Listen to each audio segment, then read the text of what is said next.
This week on NCTV, we continue our series on the history of buildings on the Lafayette Square. If you're from Lafayette or visit here, you're probably quite familiar with this month's featured building.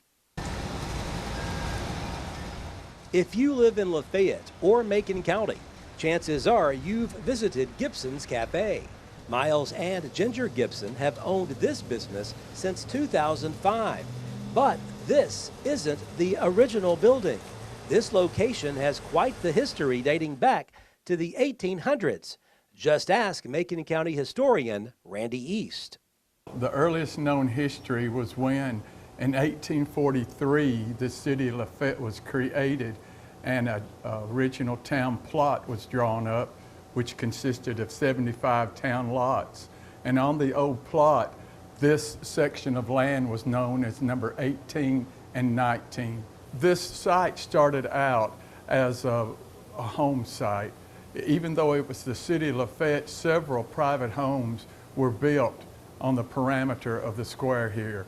And Henry Seagraves, after the Civil War, who was a brick mason, had a home on this site, which tells that brick were used during the early construction of the city. And the brick kiln was at 808 Cedar Street near the present Macon County Highway Department. And after that, John Sylvester Wooten, who is a veteran of the Civil War and an attorney, bought it in the 1870s and used it as his home and probably office. And then in 1878, he sold it to Matthew Nathaniel Alexander, which Alexander Street is probably named from him. And he only lived here for 2 years before selling it. And all this time it was probably the same structure. And then Joseph Emmett Faust, who I think are of German descent, and his wife Mary Matilda Curley bought the real estate in 1880 and used it as a private home for 3 years. And then taking advantage of the prime location and the opportunity for another business and knowing that another hotel would probably thrive here, they remodeled it from a 4-room house into an 8-room house. And then in 1883 established the Faust Hotel, which I don't know if anyone would remember that structure or not. But then again, they remodeled it in 1915, which became the final rendition of the Faust Hotel. And it was during this time that it was advertised as the Faust, F-O-U-S-T, Hotel and Livery Stable, which there's a picture behind my shoulder of that. And it's stated to be on the east side of the corner of the public square. And said that the table was supplied with the finest food and the best water. And the best water, of course, came from the river under the city, which one of the wells is located just behind this. And upon the death of Joseph Emmett Faust, his son, Thomas Emmett Faust, and his wife, Mary Elizabeth Roark of the Roark attorneys and all of the town, bought it and managed the hotel. And of course, Emmett Faust was a Tennessee State senator and also a clerk and master of the Chancery Court. So he being tied in with the court system, all his buddies from the nearby courthouse came here to stay and to eat. And among those that came were attorney generals, judges, and court members, Governors Benton Macmillan, Alvin Hawkins, Bob and Alf Taylor, William B. Bate, Peter Turney, and Albert S. Mark all were guests here. So it's some pretty famous clientele. After Thomas Emmett Faust's death in 1931, the property was sold and the hotel ceased to exist. And it was raised the first week of August 1932. And there was a pretty lengthy article, which is where I get a lot of my information, about the history of the hotel and the property at that time.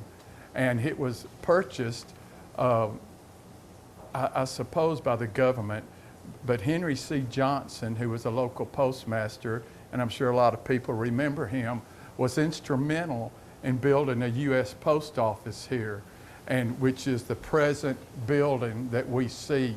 And the post office opened in 1939, and this brick on this building is the last surviving brick made from that brick kiln, which I mentioned earlier.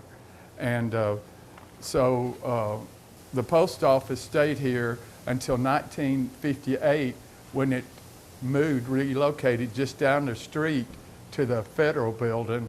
After the removal of the post office, which at that time a safe was put in here, and the safe is still being used today, not to store money, but to store products of the cafe, you know, utilizing that space.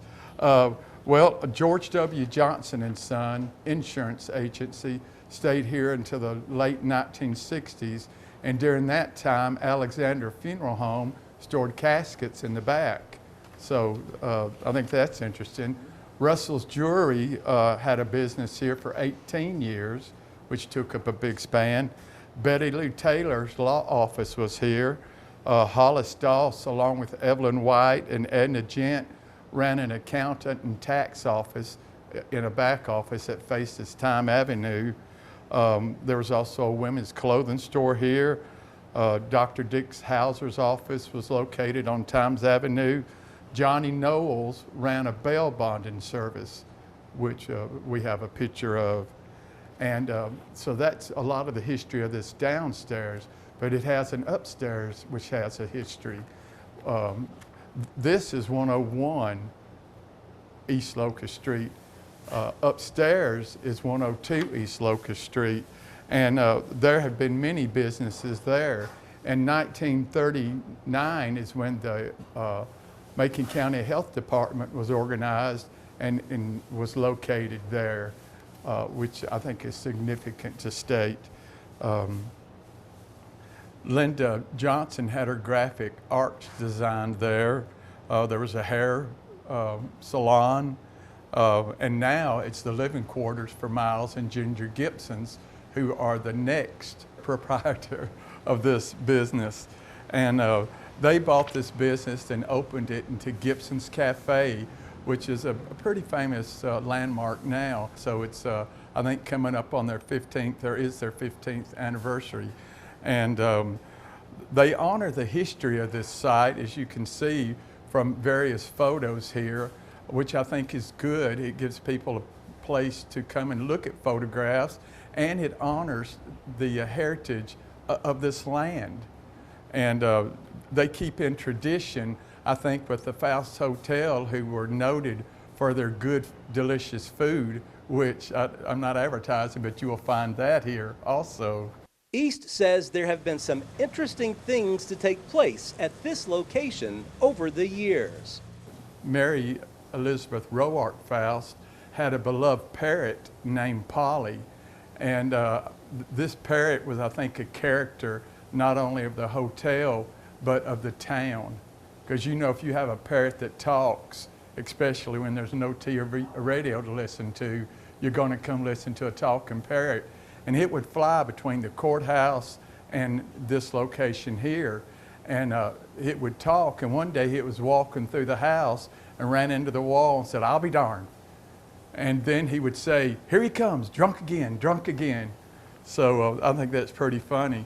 But after the death of Mary Elizabeth, Polly the parrot was given to Sally H. Mrs. Perry West, who at that time lived in Gallatin. And it was upon Polly's death, Polly the parrot's death, the 28th of July, 1936, that she turned the body over to Alexander Funeral Home, and Alexander Funeral Home have in their official records the death notice of Polly Parrott. And her age was listed as 37 years, 9 months old, and that her cause of death was heart failure.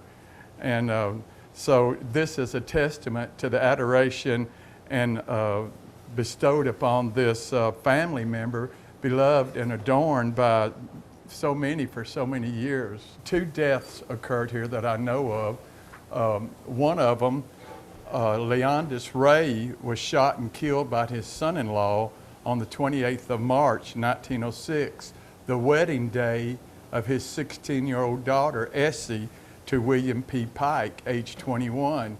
Well, Mr. Pike objected to his daughter marrying this man, I suppose, thinking she might have been too young. I don't know the reasons.